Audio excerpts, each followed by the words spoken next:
आपको सारी बात समझाने के लिए ये कॉइन काफ़ी है। Thank you. मान लीजिए आप गवर्नमेंट एजेंसी हैं हो और मैं एक बिजनेसमैन हूँ। मैं आपके पास आता हूँ और ये कॉइन लेके कि ये कॉइन जादुई कॉइन है, ये जितनी बार भी आप उछालेंगे सीधा हेड ही आएगा, टेल आएगा ही नहीं। तो आप क्या बोलेंगे? आप बोलेंगे साबित करके दिखाओ। तो साबित करने के तरीके क्या हैं? आपके पास समय नहीं है कि आप तब तक खड़े होकर देखें जब तक मैं कॉइन टॉस करूं। आप बोलेंगे सारे एविडेंस इकट्ठे कर लो, साबित करो और यहाँ पे जमा कर दो।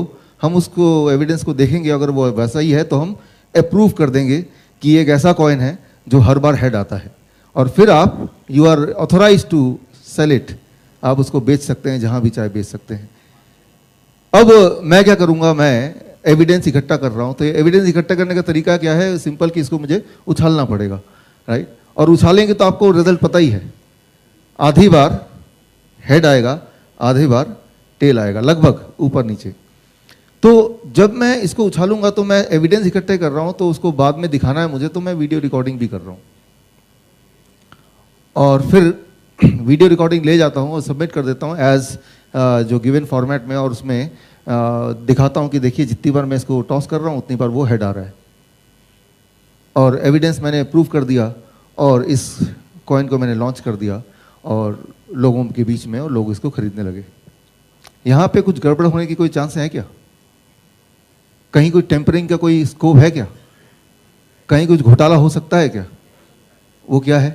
वो आपको आइडिया है कि मैंने यहाँ पे एक्चुअली क्या किया कि जो आधी बार जो नेगेटिव आ रहा था, वो टेल आ रहा था, उसको एडिट करके उसको मैंने दिखाया नहीं, वो रिजल्ट को मैंने छुपा लिया, और जो पॉजिटिव वाला रिजल्ट है उसको इकट्ठा कर लिया, नेगेटिव के 2-4 भी डाल दिए बीच में, और ये प्रूव कर दिया कि most number of time it is head, so it can be sold like a coin which can give you head 90% of the time, right? Or that is what is happening. So that is the truth of the current medical science.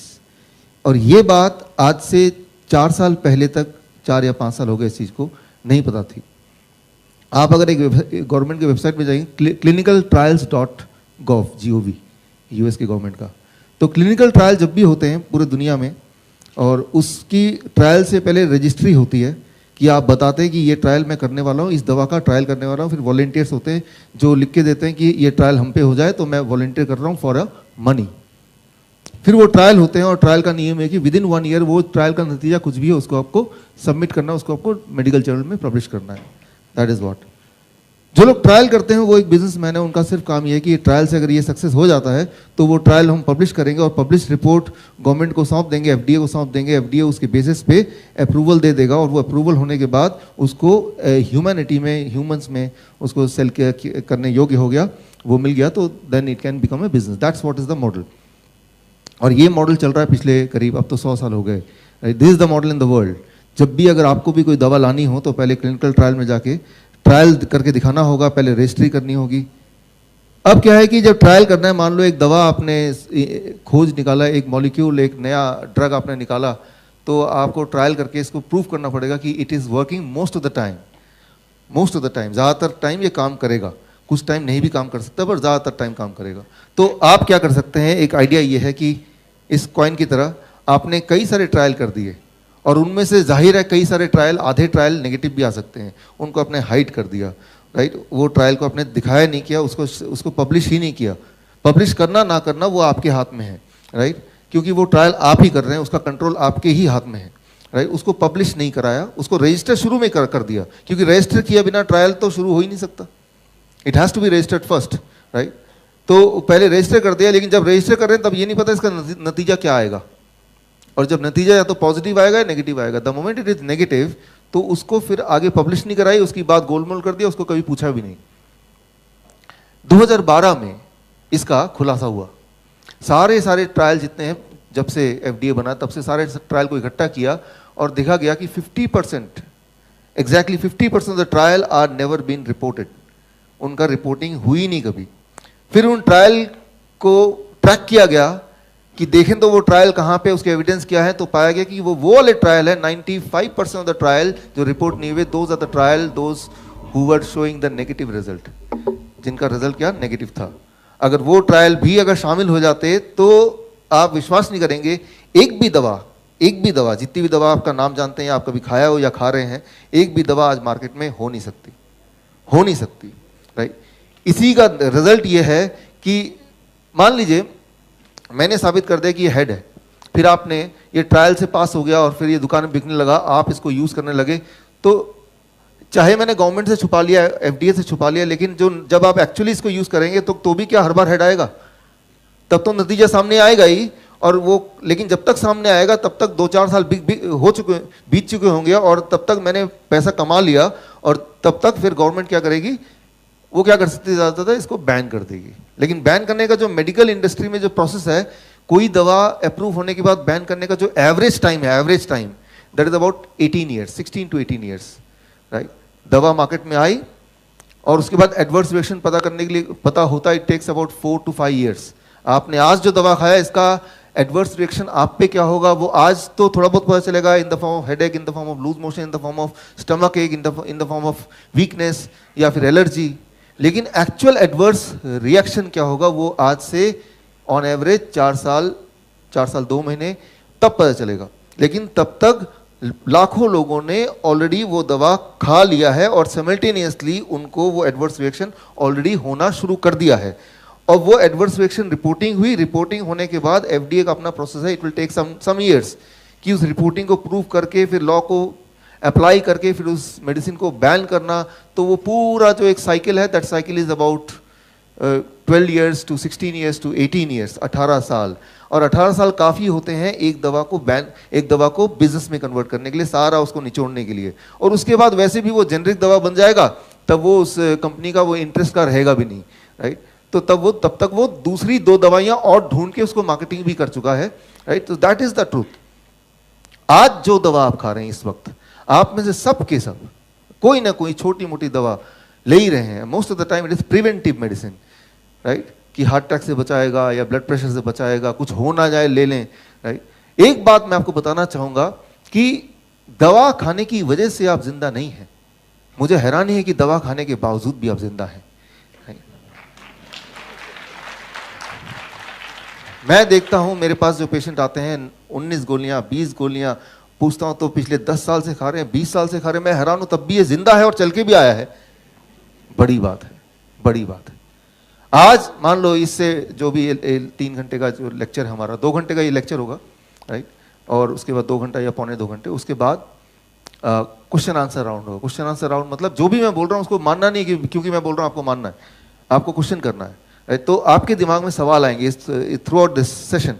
जितने भी सवाल आएंगे आपको लिखना है। आपके पास एक feedback form है, उसके नीचे क्वेश्चन लिखने की जगह अलग है, वहाँ लिखना है, क्योंकि हो सकता है कि इस दौरान भूल भी जाए आप। और अगर इस दौरान उस सवाल का जवाब नहीं मिल गया ऑटोमेटिकली, तो वो जो पर्ची है वो आप सबमिट करेंगे यहाँ पे, and I will take 1 by 1 और उनको मैं देन आई विल आंसर। उस आंसर से भी संतुष्ट नहीं है तब भी आप क्वेश्चन कर सकते हैं। तो मतलब ये इंट्रैक्शन है। इंट्रैक्शन में मैं ये साबित करना चाह रहा हूँ आपसे, और सबसे अच्छी बात है कि मुझे यहाँ पे 3 दिन का मौका मिला। 3 दिन का। नॉर्मली जाता हूँ तो 1 दिन में गया और जो भी बोला और बोल के आगे चले गए, लेकिन 3 दिन काफ़ी होते हैं रिजल्ट को देखने के लिए, राइट।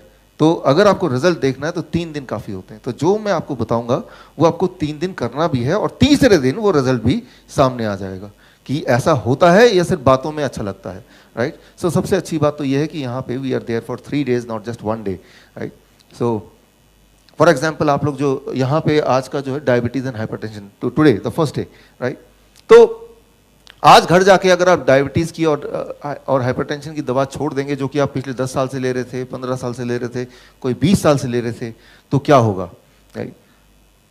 क्या होगा अगर ऐसा करेंगे तो, और ऐसा सब लोग करेंगे तो बस एक ही चीज़ होगा, वो कंपनियां बंद होने लगेंगी। इसके अलावा कुछ नहीं होगा, ये मैं पक्का बता रहा हूँ, right. That is first thing. लेकिन एक बात आपको ध्यान से समझना है कि क्योंकि आप वो दवा कई साल से लेते आए हैं, तो आपके बॉडी ने अपने आप को उस दवा के हिसाब से ढाल लिया है। Try to understand that. आपको उस दवा की जरूरत नहीं है, लेकिन since you have been taking it for so long, तो आपके बॉडी ने, आपकी बॉडी का आधार यह है, आगे मैं आपको एक्सप्लेन करूंगा, कि वो अपने आप को ढाल लेता है, राइट, रीएडजस्ट करता है। फॉर एग्जाम्पल अगर आप इंसुलिन लेते रहेंगे तो बॉडी क्या करेगी कि इंसुलिन बनाने की को थोड़ा कम करेगी, since you are already taking insulin, so body की जो इंसुलिन की अपनी प्रोडक्शन है उसको कम करेगी ताकि बॉडी बाहर की इंसुलिन को एकोमोडेट कर पाए, राइट। और कम करते हुए कई साल निकल गए हैं, अब अचानक अगर आप इंसुलिन छोड़ेंगे राइट नाउ तो बॉडी के लिए झटका लगेगा एंड तब थोड़ी सी डिस्कम्फर्ट और डिफिकल्टी वो आ सकती है। इसीलिए छोड़ना एक आर्ट है कि हम ऐसे छोड़ें बॉडी को बता के, देखो भाई आज रात को मैं छोड़ने वाला हूँ, राइट। तो बॉडी बोलेगा एक बार रुक जाओ, पहले मैं फैक्ट्री, इंसुलिन की फैक्ट्री का नाम क्या है, पैनक्रियास को मैं बोल देता हूँ कि आज से प्रोडक्शन चालू करना है, तो आज से प्रोडक्शन चालू हो जाएगा, तो आज तो पहला ही दिन है, तो कल का ब्लड शुगर ठीक आएगा, है ना। तो वो कैसे बॉडी को बताना है कि आपको आज से ये दवा मिलने नहीं वाली, आपको अपने पैरों पे ही खड़ा रहना है और वो रीएडजस्टमेंट करनी है, that is something which is art, which is very important, which is very interesting and that's what you are going to do it. तो ये इंपॉर्टेंट ट्रेनिंग तब है जब इसको आप घर में जाके आज इंप्लीमेंट करेंगे, और इंप्लीमेंट आप तब कर पाएंगे जब आप पहले तो अंडरस्टैंड करेंगे and second is when you accept it, और एक्सेप्ट तब करेंगे जब आप सहमत हो जाएंगे और क्वेश्चन आंसर पूछ के अपने डाउट्स क्लियर कर लेंगे, तभी हो सकता है। क्योंकि जो भी आप सुनने जा रहे हैं it is going to be in contradiction with what you have been hearing since last several years. जितना भी कुछ आपने सुना उसका कुछ अपोजिट ही आप सुनने वाले हैं नॉर्मली, राइट। तो दुनिया में इंसान ही एक ऐसा जानवर है जो अक्सर बीमार रहता है। कभी आपने देखा कोई बिल्ली को हार्ट अटैक हो गया हो, कोई कुत्ता है डायबिटीज का, या कोई गाय है हाई ब्लड प्रेशर, ये सारी बीमारियां इंसान के लिए है, इंसान ही इससे सफर करता है। आज से 100 साल पहले, टुडे इट इज 2018, जब 1918 था तब ये डायबिटीज नाम था भी नहीं, हाई कोलेस्ट्रॉल नाम का कुछ होता ही नहीं था, hypertension, there was nothing called hypertension. By the time it was 1940s तक आए, तब कुछ केसेस दिखने लगे हार्ट अटैक के, हार्ट की बीमारी के। सो जैसे जैसे बीमारियां आती रहती हैं दुनिया में, तो साइंस क्या करता है, जिसे हम साइंस बोलते हैं, उसका कोई ना कोई दवा के रूप में आंसर ढूंढता है, answer in the form of medicine. Medicine क्या हो सकता है इसका, जो इमीडिएटली हमें कुछ रिलीफ दे या कुछ ऐसा लगे कि ये सोल्यूशन है। तो जब हार्ट की बीमारी आई, जो कि 1940 में धीरे धीरे आने लगी, तो हार्ट की बीमारी जैसे जैसे बढ़ती गई वैसे वैसे दवा की खोज भी बढ़ती गई। 1942 में north western university of America, that is a 150 years old university, उसने दवा खोज किया। लेकिन दवा लॉन्च करने से पहले, इंसान पे ट्राई करने से पहले कहाँ ट्राई करना होगा, it has to be tried on animals, जानवरों पे। लेकिन हेल्दी जानवर पे ट्राई करेंगे तो कुछ आंसर नहीं मिलेगा, ऐसे जानवर ढूंढने हैं कि जिनको हार्ट की बीमारी हो। और north western university of America, उनको पूरे दुनिया में से एक भी ऐसा जानवर नहीं मिला जिनको हार्ट की बीमारी हो। तो ट्राई कैसे करें, किस पे ट्राई करें, तो उन्होंने क्या किया, हेल्दी मंकीज, और उस समय की बात करें या आज की बात करें, पूरे दुनिया में हार्ट के सबसे ज़्यादा पेशेंट हैं वो भारत में है। अगर WHO के अनुसार अगर 60% ऑफ द, अगर 100 लोग आज हार्ट की बीमारी से मरते हैं, 60% ऑफ देम आर इंडियंस, आज भी और तब भी, राइट। तो न जाने कैसे उन साइंटिस्ट को लगा कि भारत में न जाने कुछ ऐसा है, उनकी मिट्टी में शायद कुछ है कि यहाँ पे हार्ट की बीमारी ज़्यादा होती है, तो शायद भारत के बंदरों को भी हार्ट की बीमारी दिलाना आसान होगा। तो 15 भारत के से मंकीज उन्होंने इंपोर्ट किए और ये डिसाइड किया कि अगले कुछ समय तक इनको ह्यूमन लाइफस्टाइल में रखेंगे, इस उम्मीद से कि कुछ समय बाद इनको भी हार्ट की बीमारी हो जाएगी, फिर दवा दे के इन पे टेस्ट किया जा सकता है। तो ये चलता रहा, तो उन मंकीज़ का लाइफस्टाइल चेंज हो गया, वही वाला जो लाइफस्टाइल आपका है। सुबह उनको चाय बिस्किट मिलने लगा, उसके बाद ब्रेड मिलने लगा, उसके बाद पकोड़े मिलने लगे, नूडल्स मिलने लगे, रोटी मिलने लगी, और बिल्कुल जैसा लाइफस्टाइल आपका इस वक्त है। और ऐसा चलता रहा कुछ समय तक, कुछ साल तक, and bye the time it was 1952, एक भी मंकी को हार्ट की बीमारी हुई नहीं। इसके बावजूद भी साइंटिस्ट लोगों को बड़ा दुख हुआ और बड़ा गुस्सा भी आया उन बंदरों पे, और गुस्से में वो बंदरों को डराने लगे, धमकाने लगे, डंडा लेके पीछे भागने लगे उनको मारने के लिए। ऐसे फ्रस्ट्रेट हो गए साइंटिस्ट, एंड रातों को जगाने लगे, उनको जगा के रखने लगे। बाय द टाइम ऑफ 1957 एक बंदर को हार्ट अटैक आ गया, और साइंटिस्ट को बड़ी खुशी हुई, कम से कम हमने एक बंदर को हार्ट अटैक तो दिलाया। बोलने का मतलब मैं ये है कि एनिमल्स में हार्ट डिजीज होना या हार्ट अटैक आना इज नियर इम्पॉसिबल, और इंसानों की बात करें और यहाँ पे बात करें, करीब हम लोग सब मिला के, मुझे मिला के पूरा ऑडिटोरियम भरा, मुझे डॉक्टर गुलाब ने बताया 1000 सीट है यहाँ पे, तो मुझे मिला के करीब यहाँ पे 1000 लोग हैं, तो हम में से करीब 300 लोग, 350 लोग including me are going to die of heart disease, right, वो 350 लोग कोई भी हो सकते हैं। तो इंसान में हर तीसरा इंसान हार्ट की बीमारी से मरता है, राइट। अब देखिए हम बात कर रहे हैं डायबिटीज की, हाइपरटेंशन की। हाइपरटेंशन और डायबिटीज ये कोई बीमारी नहीं है, ये मेडिकली इसको बीमारी नहीं बोलते हैं। हाइपरटेंशन मतलब ब्लड प्रेशर का एक लेवल से ऊपर रहना, दैट इज कॉल्ड हाइपरटेंशन। और ब्लड शुगर का मतलब, डायबिटीज का मतलब एक नंबर से, एक आंकड़े से अगर शुगर का नंबर ज्यादा आया, हेल्थ कैसी उसे कोई मतलब नहीं है। Try to understand this, right. आपकी हेल्थ अच्छी हो सकती है, बुरी हो सकती है, कैसी भी हो सकती है, लेकिन एक नंबर से, एक नंबर आपको दे देंगे, उससे अगर आंकड़ा ज्यादा आया तो उसको बोलते हैं डायबिटीज। और दुनिया में देखा गया है ऐसा कि जिन लोगों का ब्लड शुगर एक नंबर ज़्यादा रहे और लंबे लंबे तक समय तक रहे, तो ऐसा माना जाता है कि उनकी हार्ट की बीमारी होने के चांसेस बढ़ जाते हैं, राइट। तो मैं यहाँ पे ये बोलना चाह रहा हूँ कि hypertension, diabetes, they themselves itself are not a disease, वो अपने आप में बीमारी नहीं है, लेकिन ऐसा रहना और लंबे समय तक रहना से हार्ट की बीमारी, किडनी फेलियर ऐसा हो जाता है, आँख खराब हो सकते हैं। तो इसके लिए हम इन दोनों को कंट्रोल में रखना चाहते हैं, एक नंबर, एक दायरे के अंदर रखना चाहते हैं। ये है प्रेजेंट क्राइटेरिया, ये है प्रेजेंट कंसेंसस। दो चीजें हैं, एक तो क्या हम पे काम करती है वो एक अलग बात है, और क्या कन्वेंशनली माना गया है वो एक अलग बात है। दोनों चीज एक हो भी सकती है, दोनों चीज एक नहीं भी हो सकती हैं। ये डिसाइड कौन करेगा? सिर्फ एक इंसान करेगा, वो है आप खुद, क्योंकि वो आपकी सेहत है, किसी की सेहत नहीं है। It is your health. और पूरे हमेशा अगर आप देखें तो सिर्फ एक ही इंसान अपने साथ रहता है, आपके साथ रहता है, वो है आप खुद। तो आपसे ज्यादा आपके हेल्थ के बारे में दुनिया में कोई नहीं बता सकता, कोई मॉनिटर, कोई मशीन, कोई डॉक्टर नहीं बता सकता, राइट। मान लीजिए आपको हेडेक है, कौन सा एमआरआई बता देगा कि आपको हेडेक है? वो आप ही बताएंगे ना, मुझे हेडेक है। डॉक्टर बोलता है नहीं आपको हेडेक नहीं है, आप बोल रहे हैं, तो किसकी बात मानेंगे? सो एक्चुअली आप देखें, जो डायग्नोसिस है, वो डायग्नोसिस करने की जो ताकत है वो सिर्फ इंसान के पास है, उस इंसान के पास जो कि उस इंसान अपने अंदर रहता है। कोई और डायग्नोस नहीं कर सकता, और कोई और एक आंकड़ा दे सकता है, वो आंकड़ा मिसलीडिंग हो सकता है, और मिसलीडिंग हुआ, उस आंकड़े को रेफरेंस मान के आप दवा लेने लगेंगे तो आपने ऑलरेडी बीमारी का रास्ता चुन लिया है। तो वो रास्ता किस तरह से चुनते हैं, इसका मैं एक उदाहरण देता हूं। एक मेडिकल कॉलेज महासा मलेशिया का सबसे बड़ा मेडिकल कॉलेज, और वहाँ मुझे इनवाइट किया गया लेक्चर देने के लिए।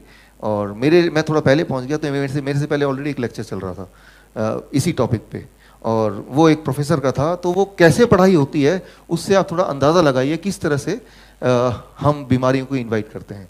तो महासा मेडिकल कॉलेज में एक प्रोफेसर का एक लेक्चर कुछ, मान लीजिए आप मेडिकल कॉलेज के स्टूडेंट्स हैं, राइट। नेचुरोपैथी मेडिकल कॉलेज नहीं, एलोपैथिक मेडिकल कॉलेज स्टूडेंट है, आज आपका पहला दिन है और मैं आपका प्रोफेसर हूं, तो कैसे पढ़ाई होगी? Okay, good morning friends.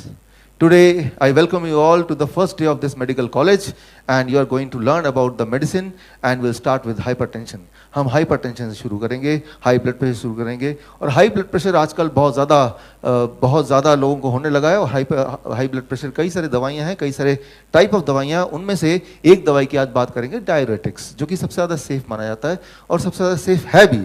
इसमें डिस्कम्फर्ट सबसे कम होता है, और ये दवा देते ही एकदम से पेशेंट का ब्लड प्रेशर कम हो जाता है।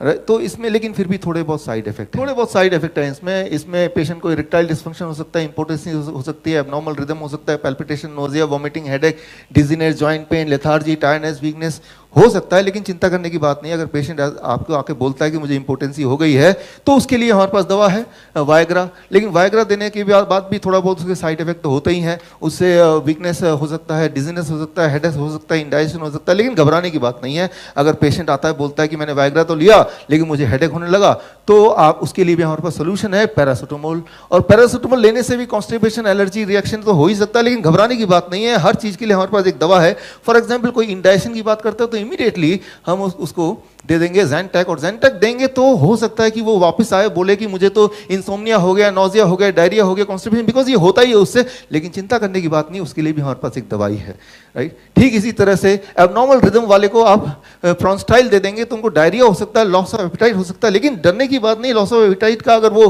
कंप्लेन लेके आएगा तो इमीडिएटली उसको इमोडियम दे देंगे, और इमोडियम देंगे तो उसको कॉन्स्टिपेशन, डिजीनेस तो होगा ही, एब्डोमिनल पेन और वॉमिटिंग भी हो सकता है। लेकिन घबराने की बात नहीं, उसके लिए भी हमारे पास एक दवा है, राइट। तो इस तरह से दवाई की लिस्ट बढ़ती जाती है। At the end of the day वो पेशेंट भूल जाता मैं किस वाली बीमारी के लिए गया था। उसको सिर्फ इतना याद रहता है कि मुझे सुबह क्या खाना है, कौन सी दवा, दोपहर को कौन सी दवा, रात को कौन सी दवा, और कुछ तो आधी रात को कौन सी दवा। अलार्म लगा देते हैं, आधी रात को भी उठते हैं, राइट। तो वो दवा खाने लगते हैं लाइक ए फूड, राइट, दिन रात, और लगता है कि इस दवा की वजह से मैं प्रोटेक्टेड हूं, मैं बचा हुआ हूं। तो अब आप खुद ही समझ रहे हैं कि आपने इनवाइट किया द प्रॉब्लम। एक बात जो मैंने इसका ये हटा देते हैं अभी ना, इट इज डिस्ट्रैक्टिंग। एक बात मैंने आपको शुरू में बताई कि जितनी सारी दवाएं, मैं किसी एक दवाई की बात नहीं कर रही, जितनी सारी दवाइयों के नाम आप जानते हैं, जितनी सारी दवाइयों को कभी देखा या लिया है, हर दवाइयों का अगर हम केस स्टडी करें तो पाएंगे कि 50% ऑफ द साइड इफेक्ट जो थे, जो नेगेटिव पार्ट, जो कॉइन का जो टेल पार्ट है, वो उन्होंने हाइड कर दिया, इसीलिए वो दवा दुनिया में आई है। लेकिन दुनिया में आने के बाद जब लोग लेंगे तो साइड एडवर्स रिएक्शन होगा, एडवर्स रिएक्शन रिपोर्टिंग होगी, रिपोर्टिंग होने के बाद वो एफडीए में जाएगा, फिर लॉ उसको जांचेगा, और वो 18-20 साल बाद दवाइयाँ बैन हो जाएंगी, राइट। तो ये एज इफ कि आप एक मोहरा है और एक बिजनेस चल रहा है, उस पार्ट है। तो दवा लेना एक बहुत ही इररिस्पॉन्सिबल बात है आजकल के टाइम पे। अगर हम बात करें मॉडर्न मेडिसिन की, it is an irresponsibility on our own health, right. आप बीमारी इसलिए हैं क्योंकि आपने शुरुआत ही गलत की थी। शुरुआत गलत की, मान लीजिए आप जाना चाहते हैं आगरा, राइट, एक डायरेक्शन गलत हो गया, फिर चाहे कितना भी आप ध्यान से जाएंगे वो डायरेक्शन गलत ही होता जाएगा, गलत ही होता जाएगा। तो उसको कहीं ना कहीं आपको रोकना होगा। जो हेल्थ का रास्ता है वो दवाई के रोकने के बाद ही आ सकता है, दवाई के साथ हेल्थ का रास्ता तो आ नहीं सकता। अगर आना होता तो पिछले 20 साल से, 30 साल से, कुछ लोग 40 साल से दवा ले रहे हैं, तो आज तो वो सबसे हेल्दी होते हैं ना, राइट। तो ये बात आपको, you have to really understand this. तो अब यहाँ पे क्या करना है, what should we do at this stage, यहाँ तक तो है, लेकिन अब क्या करना है, आज घर जाके क्या करना है, that is something very very important. हमें अपने से मतलब है, हमें सिर्फ इससे मतलब है कि हम क्या करें कि हमें कोई प्रॉब्लम ना हो। जो भी इंसान इस दुनिया में आया है कभी ना कभी तो जाएगा ही, लेकिन बीमार पड़ के, सड़ के, दर्द के साथ, पूरे दिन भर में हमेशा हमने पैसे भी गंवा दिए, तो इतने पेनफुल तरीके से लास्ट के कुछ साल बिता के जाना, दैट इज नॉट एक्सेप्टेबल। मैं ये बताना चाह रहा हूँ कि जीवन के आखिरी दिन तक भी हम हेल्थी रह पाएं। अगर तो पहले तो बीमारी नहीं है तो ना हो, और अगर है तो वो कैसे, how we can be free of it. उसको समझने के लिए पहले तो वो समझना है। Once you understand, then you become the driver of your own car, your car is your body, right. So उसको समझने के लिए आप सिर्फ एक उदाहरण पे गौर कीजिए। आज ब्लड प्रेशर शुरू करने बोला है मुझे, तो मैं ब्लड प्रेशर की बात एक एक करके खत्म करते हैं, राइट। सारी बीमारियां आएंगी इन 3 दिनों में, कोई बीमारी ऐसा नहीं है कि जो नहीं आएगी। वैसे तो टोटल 8000 तरह से बीमार पड़ सकता है इंसान, लेकिन उसको बेसिक 5 तरीके से ही हम उसको सुलझा सकते हैं। तो वो 5 तरीके इन 3 दिन में आएगा। सबसे ज़्यादा जो प्रोमिनेंट है वो ब्लड प्रेशर है। अब आप क्या करते हैं, आप जाते हैं डॉक्टर के पास ब्लड प्रेशर चेक कराने, स्टेप बाय स्टेप समझिए इसको, राइट। और जैसे ही डॉक्टर की शक्ल देखते हैं ब्लड प्रेशर बढ़ जाता है। जितना बूढ़ा डॉक्टर उतना ब्लड प्रेशर आपका बढ़ जाए, जितना महंगा हॉस्पिटल उतना ब्लड प्रेशर आपका बढ़ गया, राइट। जितना ज्यादा डिग्री उसके बाहर लिखा है उतना ज्यादा ब्लड प्रेशर। अब डॉक्टर चेक करेगा आपका ब्लड प्रेशर, बोलेगा देखो यार आपकी ब्लड प्रेशर तो इतनी ज्यादा है, ये वाकई में हाई है, राइट। वो बोलेगा और ये दवा ले लो, वो कर लो, और जैसे ही आप हॉस्पिटल से बाहर निकलते हैं ब्लड प्रेशर बिल्कुल नॉर्मल हो जाता है, राइट। सो आंकड़े कहते हैं कि 80%, American Journal of Cardiology 1987, 80% the patient have higher reading in the doctor's office, right. जो that is called white coat syndrome. White coat syndrome मतलब सिंपल भाषा में सफेद कोट देखते ही ब्लड प्रेशर का बढ़ जाना, राइट। तो ये ब्लड प्रेशर, जैसे मैं बोला, कोई बीमारी नहीं है, ये भगवान का दिया हुआ हमारे लिए प्रोटेक्टिव मेजर है। मान लीजिए मैं अभी बात कर रहा हूँ आपसे, अचानक मैं उधर देखता हूँ एक सांप आ गया, अब क्या होगा, एकदम से मैं घबराऊंगा, एकदम से, राइट, और मैं जंप करूंगा, मैं अलर्ट हो जाऊंगा। इस वक्त अगर कोई मेरा ब्लड प्रेशर चेक करेगा तो कितना मिलेगा, 200/100 या 300/200, कुछ भी मिल सकता है। तो क्या मैं ब्लड प्रेशर का पेशेंट हूं? I am not a blood pressure patient, right. वो तो मुझे अलर्ट करने के लिए, इमेजिन कीजिए एक ज़ीब्रा जंगल में है, अचानक उसको एहसास होता है कि एक शेर आसपास ही है, तो क्या होता है, उसके कान खड़े हो जाते हैं, उसकी आंखें ज़्यादा देख पाती हैं, उसके धड़कनें बढ़ जाती हैं, तो उसके पैर और ज़्यादा तैयार हो जाते हैं लड़ने के लिए या भागने के लिए, राइट। तो ये नेचर का दिया हुआ एक प्रोटेक्टिव टूल है हमारे बॉडी को, हाई ब्लड प्रेशर, राइट। तो उस हाई ब्लड प्रेशर में हमारे सारे ऑर्गन अलर्ट होके उस इमरजेंसी सिचुएशन से हम कैसे बचें, कैसे भागें, राइट, वो सारी चीज़ें हमारे अंदर आता है। वो तभी हो सकता है जब ब्लड प्रेशर ज़्यादा हो, ब्लड सर्कुलेशन ज़्यादा तेज़ी से हो, न्यूट्रिशन जगह जगह पे जहाँ ज़रूरत है सबसे ज़्यादा, जिन मसल्स को वहाँ पहुँचे, ऑक्सीजन पहुँचे, that is what is called high blood pressure. यानी कि जैसे आप डॉक्टर के चैम्बर में हैं, आपके ब्रेन ने अलर्ट कर दिया, राइट, तो आपको क्या करना है, भागना है वहाँ से जीब्रा की तरह, लेकिन आप वहीं बैठे रह जाते हैं, राइट। तो आपके ब्रेन ने तो अलर्ट किया था। अब मान लीजिए मैं ऐसा करता हूँ कि चलो भाई, डॉक्टर से अगर पूछेंगे भाई कितना ब्लड प्रेशर रहना चाहिए, मैं तो जिंदा रहना चाहता हूँ 100 साल, क्या क्या नंबर बोलेंगे डॉक्टर? कोई भी 120/80, राइट, कि भाई 120/80 ले आओ तो आपकी लंबी आयु होगी, हाइपरटेंशन, हार्ट डिजीज के चांसेस कम होंगे, किडनी फेलियर के चांसेस कम होंगे। तो मैंने अपने बॉडी में कुछ ऐसी फिटिंग कर दी, ऐसी सेटिंग कर दी कि मेरा ब्लड प्रेशर जो है 120/80 पे रहता है हमेशा, बिल्कुल परफेक्ट, बिकॉज मैं लंबा जीना चाहता हूँ। अब मैं लेक्चर दे रहा हूँ, अचानक मैंने देखा पीछे एक सांप आ रहा है बड़ी तेजी से, तो मेरा रिएक्शन क्या होगा? ठीक है, आने दो। मतलब मेरे अंदर जो डर का आएगा, जो इमरजेंसी आएगी, जो अलर्टनेस आएगी, वो अलर्टनेस ब्रेन तभी देगी। ब्रेन क्या करती है? हार्मोन बनाती है। वो हार्मोन को ब्रेन बोलती है, केमिकल को, कि फटाफट इस हार्मोन को पूरे बॉडी में सर्कुलेट करना है। वो तभी तो होगा ना जब ब्लड प्रेशर बढ़ेगा, राइट, ट्राई टू अंडरस्टैंड। लेकिन मेरी तो सेटिंग 120/80 पे है, राइट, तो मैं तो खड़ा ही रह गया कि चलो आने दो, मेरा क्या जा रहा है, मैं तो अपना काम कर रहा हूँ। So try to understand, high blood pressure is not a problem, not having high blood pressure can be a problem sometimes, right. So blood pressure कोई बीमारी नहीं है, कि ब्लड प्रेशर को हमें अंडरस्टैंड करना होगा एज एन एक्सपर्ट ड्राइवर। आप देखिए, मान लीजिए ओलंपिक के रेस में आप खड़े हैं, ऐसे करके खड़े हैं, दौड़ने के लिए बहुत सारे और भी एथलीट खड़े हैं, आप भी खड़े हैं, और वहां से आवाज आ रही है 4 3, काउंटिंग होती है ना, 2। अब 2 की आवाज आपके कान में गई, अभी आप खड़े ही हैं सिर्फ, इस वक्त आपका ब्लड प्रेशर ज्यादा होगा या इस वक्त ब्लड प्रेशर नॉर्मल होगा? फर्स्ट या सेकंड? ज्यादा होगा, राइट। लेकिन याद रखिए, आपने कुछ किया नहीं है, आपने अभी हिले भी नहीं अपनी जगह से, लेकिन ब्लड प्रेशर कितनी तेजी से हो गया? Because high blood pressure is what, आपका बॉडी प्रिपेयर कर रहा है आपको वो आने वाले चैलेंज को फेस करने के लिए, isn't that right? So that is called high blood pressure.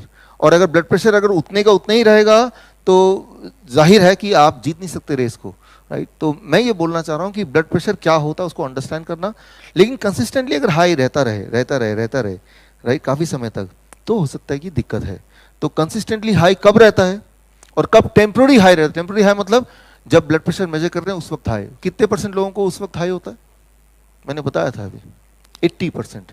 यानी कि अगर आप कंजर्वेटिव एस्टिमेट लेते हैं कि 80% वो लोग जो अभी दवा ले रहे हैं, हो सकता है कि उनको ब्लड प्रेशर था ही नहीं, it was just a temporary white coat syndrome, right? वो टेम्प्रोरी व्हाइट कोट सिंड्रोम ही था। पहली बात तो ब्लड प्रेशर कोई ऐसी चीज नहीं जिसको आपको मेजर करने की जरूरत हो, जिसको मेजर करना भी चाहिए। That is going to be very very misleading. अब बाएं हाथ का करेंगे एक अलग आंकड़ा आएगा, दाएं हाथ का करेंगे एक अलग आंकड़ा आएगा, राइट? तो दैट इज मिसलीडिंग थिंग। आप अगर आपके बॉडी में कोई डिस्कम्फर्ट है तो बॉडी खुद ही बताएगी। कैसे उसको समझना है, यही हमें समझना है आज के इस कार्यक्रम में। इसमें उसके लिए मैं सिर्फ एक सवाल पूछूंगा आपसे।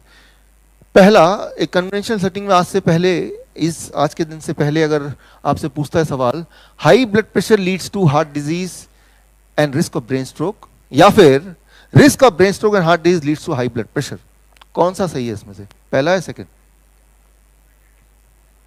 Second, right? अब देखिए, अगर आप डॉक्टर के पास जाएंगे तो वो कौन सा बोलेंगे? फर्स्ट। पेन है? सो डॉक्टर बोलेगा हाई ब्लड प्रेशर तो आपको ब्रेन स्ट्रोक हो सकता है, हार्ट डिजीज हो सकता है, राइट? अब देखिए, आप इमेजिन कीजिए ये पाइप है आपके पास, यू हैव अ पाइप, आपने टैप में लगा दिया, राइट? टैप ऑन कर दिया, पानी जा रहा है पाइप से, आपने इसको दबा दिया अंदर यहाँ बीच में, तो पानी का प्रेशर, वाटर प्रेशर बढ़ेगा या घटेगा? बढ़ जाएगा। जितना डायमीटर कम होगा उतना वाटर प्रेशर बढ़ेगा। क्लियर है ये बात? तो अब वाटर को ब्लड बना देते हैं, तब भी ये रूल सेम ही है। तो हमारे ब्लड वेसल में ब्लड जा रहा है और वहां पे हार्ट के केस में बात करें तो वो हार्ट में भी ब्लड वेसल है, और ब्लड वेसल की डायमीटर कम होता जा रहा है। कम क्यों हो रहा है? क्योंकि चारों तरफ ब्लॉकेज है, राइट? तो उससे वॉल्यूम, जो उसका डायमीटर कम हो रहा है, डायमीटर कम होगा तो ब्लड प्रेशर बढ़ जाएगा। अब दवा देके ब्लड प्रेशर को घटा देंगे तो नंबर कम दिख रहा है आपको मॉनिटर में, लेकिन वो जो क्लॉट है, वो जो ब्लॉकेज है, क्या उसमें कुछ अंतर आया? नहीं आया। तो ये ठीक है कि अगर ब्लड प्रेशर हाई है इसका मतलब आपका ब्लॉकेज है विच इज नॉट गुड। लेकिन ब्लड प्रेशर को कम करने से, राइट, ब्लड प्रेशर को कम करने से खतरा कम हो गया, ऐसा नहीं है। ये बात सही है कि इंसान के जितने ज्यादा बाल ग्रे दिखेंगे, सफेद दिखेंगे, यानी कि वो उतना बूढ़ा है। लेकिन इसका विपरीत, अगर सफेद बाल को ब्लैक करने लगे तो बूढ़े का यंग नहीं हो सकता। Try to understand, right.